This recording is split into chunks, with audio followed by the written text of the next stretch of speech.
I am here today to tell you everything you want to know, all your burning questions about the Great Library. But I don't have any of the answers, and that's why I'm here with Ryan. Ryan has played it. I have. We didn't have this prototype until after their campaign recently. Yeah, But it is in late pledge, or it's going into late it is. pledge. It's in late pledge right now as of Yeah. you watching this video. It's running until I think March is when they're closing off Okay. the pledge window. This is, the Great Library. This is from Vital Lacerda, who brought us Speakeasy, which has been a huge hit. That one raised over $1 million on Kickstarter. This one, 500,000. So So I think could have there's been the probably time some of year. factors, time of year, theme. I think the Roaring Twenties Speakeasy gangster maybe a little bit Maybe. more appealing than the Great Library of Alexandria, which to me is a fantastic theme. I love that idea. And that's what I wanted to start with. I wanted to ask you about the theme. Obviously, one of the things that Vital does, and this is, and just full disclosure, if you don't watch the channel, this is the first video you're watching on our channel, you might not know this.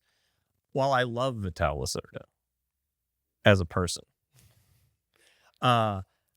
his games are a little heavy for me, They are. but they're right up Well, Ryan's alley. that's why I enjoy them. And this one's no exception to that. I mean, our first play of this one was 4 hours, but that's a lot of, the first time you play a game like of this scope, you're looking up a lot. You're relearning the rules. You're looking up different icons. Now, once you get going, once you play it a time or two, it's not that bad. I've but heard yeah. all that before. But one thing I have, and I've played a few of his You games. played some of the smaller box games, like Well, I've played those, but I've yeah. also played Weather Machine once. Yeah, you I did. played Lisboa Yep. at least once. And one thing that is very evident is how much the theme kind of like really comes through in the mechanics. I think it's a Yeah. very important thing to him as a designer, and it shows. So I was going to ask you, how does this theme come out? How does it compare to how much it kind of like presents itself compared to other Vital Lacerda games? Yeah, I mean, well, so first of all, of course, like if you don't know about the Great Library of Alexandria, that was a big deal for a lot of us literary people. It was huge. It stored so much information. There were so many manuscripts, and eventually it was burned down. It was destroyed. There were riots. Over the course of history, a lot of that knowledge was lost. So you're kind of playing as the clerics that work within the Great Library, bringing in translated documents and putting them into the library according to various filing systems, which is an interesting part of the game. And you're also sending your fleet of ships out to like get artifacts from around the world, and you're bringing this all into the library. And it has this unique timing element where you're going through these different generations, and ultimately there are two major events that will happen, which was like the burning down of the library and That then the happens ultimate in the game. in the game. Oh. So the first, there's the burning down of the library, which is tragic, and then ultimately it was destroyed, like in a giant like riot protest thing that eventually Separate events? two separate events. There was Rough- actually rough probably history for the Great Library. they say that there was maybe like 3 or 4 different major events that contributed to its destruction, but after that second one, it's done. The library is no more. So you're trying to score as many points as you can before you hit the second of these events. And there's a little bit of player control to how long the game goes. It's done in a really interesting way, but thematically, that's what you're doing. You're collecting all this information, and almost was it the Scholars of the South Tigris that had you like translating? Yeah. Yeah, you're doing a lot of that. You're translating documents in different subjects like arts and math and things like that. You're like you're bringing these translators, these scribes, like into your school and then training them up and then having them translate these documents. At the same time, you're having your fleet of ships go out and collect relics, basically from other civilizations, bringing that all back and scoring it. And every round, there's like a head librarian. It's a different generation. It's a different librarian. They want you to put things in the library next to other things of certain colors. So there's this whole like puzzle that's happening in the center of the board. Every document that you bring into the library, this round, maybe greens want to be next to blues. Maybe next round, they want to be next to yellows or whatever. And it doesn't matter if it's yours or other players. Everyone's trying to position and find the points on the board that score the best. So you mentioned a librarian. Yeah. There's different librarians.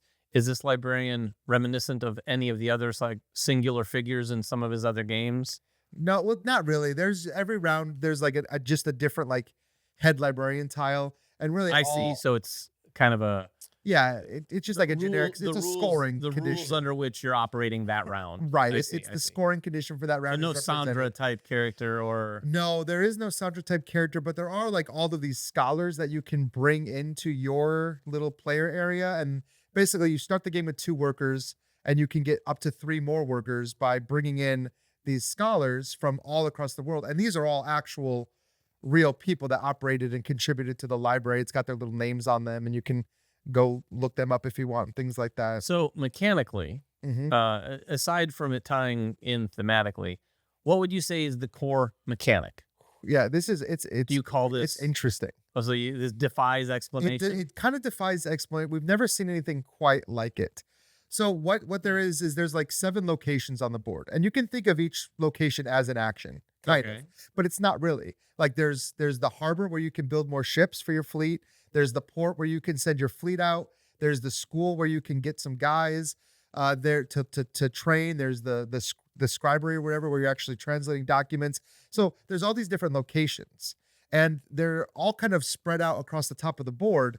And you can place one of your 2 workers at the very start of the round. You're kind of pre-planning, and you're placing your workers on 2 of these location chips, saying, "I'm going to take these 2 actions this round." Hmm. But you can also, So it's kind of worker placement. that part is, Okay. but that's just one way you can take these actions. You can get some bonus tokens that have these actions printed on them. You can use these bonus tokens to take actions. There's a part of the board where you can, there's one player can do this for each action. You can kind of buy the action and take the action that way. There's those scholars that can just move around the board taking actions. And there's these location tiles. As you do things, you unlock different location tiles that come onto your board, and you can spend those to take some of these location actions. So really what the game does is it gives you like 7 of these primary actions you can take, but then all these different ways to take them. So it feels a little bit like inventions in that you can back your way into an action. At the very beginning of the round, when you put your 2 workers out and you're kind of planning, I'm going to do action A, action B, but then you realize you need to do a different action in between. Part of the puzzle is figuring out, how do I get that other action? Oh, if I go do this, it gets me this tile. This tile has that bonus action printed on it. Now I can take that bonus action. It's not like a chain, it's not like a combo, but you are setting up kind of a combo through your whole round. Sure. It sounds like you're gluing together a chain of actions through a bunch of options to Basically. take them. And I think that's really unique. There's this whole like element of time. Every action that you take in the game costs you some amount of time. When you're out of time, you're done with that generation. And all of those like 7 actions across the top, they're little chips. And if nobody takes the action, it stays where it is. But if people take the action, it moves to the end of the line. And so every time people take those actions at the top, they kind of keep getting added on to the end and the end and the end across this giant timeline. And that's how you hit the events that trigger the end of the game. So there's like this whole thought process of like planning out how you're taking the actions on the top, bringing in those scholars to get more workers to take actions. Like he gives you a lot of different ways to do the core actions of the game. All right. It's So interesting. I can already tell, like 2 minutes ago when you started that explanation, I thought, okay, this sounds again like there's a lot going on. Some of what you There said is. sounds appealing to me. All of it sounds like it's something I wouldn't be as good as you are at doing those sorts of things. Just comes with practice. For sure, for sure. Everyone has a different cup of tea when it comes to games. My last question is the weight. Yeah. What I'm getting at is, how does this compare to other games of his from a weight standpoint? I mean, it's definitely not the heaviest. You've got games like On Mars, and I think even like Speakeasy. On Mars is just, there's a lot you have to think about, the way that the whole rotation of the game like works. You have to find a way to get into the ecosystem. Speakeasy has just like a lot of little fiddly things you have to remember, a lot of like board setup stuff that you have to do every round. This feels more like the Gallerist, which is one of his lighter games. I would say, because once you kind of learn what all the actions do, and all of these actions are kind of like little mini games. Like sending your ship out to port is like a little mini game where you're moving your ship around, and there's, all this stuff is happening kind of at the same time, but it's not as deeply interconnected as like On Mars, or even like Inventions, where it's like you have to follow this specific process. I think the Great Library is a little bit more forgiving. Now, that being said, it still is really thinky game. Like you're still going to be like getting those turns where you go to do an action and realize, oh, wait, I really need to do this other action first. I'm about to send my ships out. So before I send my ships out, I should build another ship. Oh, I don't have that action. Let me come over here to get a, whatever, to get the money or the time to buy an action. So it is. I mean, it is thinky, but it's not as punishing. Like I think Speakeasy can be pretty punishing. All right. So an idea just occurred to me, and we're going to leave it up to you in the comments to determine whether or not we do this. So if we get an overwhelming response in the comments that say, yes, do this, we'll do it. What is it, you ask?